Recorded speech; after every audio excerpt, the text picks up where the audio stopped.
You know, police officers are pretty good at sizing people up when we first meet them. That's what we do. That's part of our job.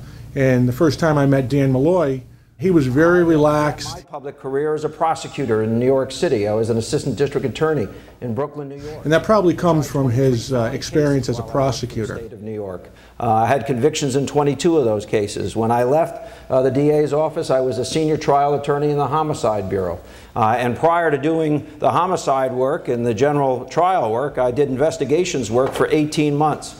I went to every single precinct in the borough of Brooklyn and investigated homicides, arsons, sexual assaults, and rackets.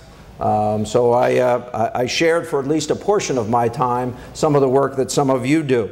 He's always been on our side, on law enforcement's side. And a lot of that we take into consideration when we do support somebody for a political position. Dan has met with us over the past year and a half on numerous occasions. He's always shown a very special interest in police officers and what we do. He made the effort to come up to our executive board meetings on several occasions, and he also participated in the recent gubernatorial forum that we co-sponsored.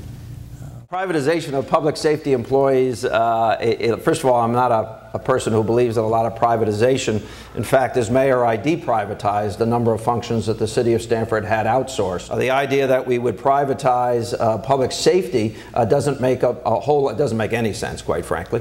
You're sworn officers and fire personnel, and that needs to be done by just that. People are sworn to do that kind of work. I want to be very clear. I am absolutely a supporter of binding arbitration.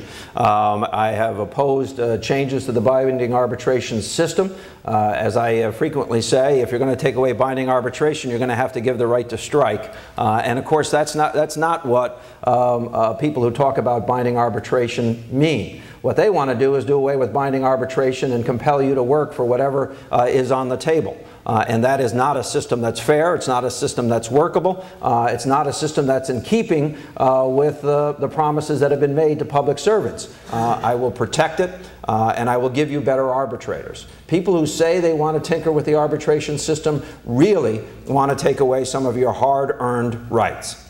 That's what that discussion's all about. That showed us that he has a particular interest in what we do, and he's genuine and sincere on what he says with regards to police officers and the issues that we face every day. If regionalism is to take place, I agree it should be voluntary. Communities should do it because they've decided to do it, not because people in state government are going to start mandating. But here's something that I would say we need.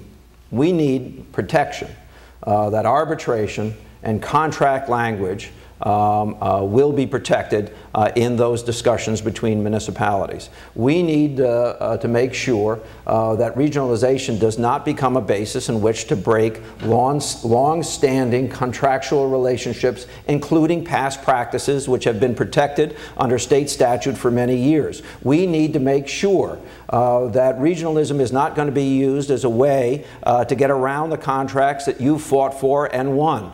We need to make sure that regionalization is done on a voluntary basis and not on the basis of, well, if you don't regionalize, you won't get your state funding for that program, or if you don't do it without the kinds of protections that I'm talking about, then there'll be some penalty.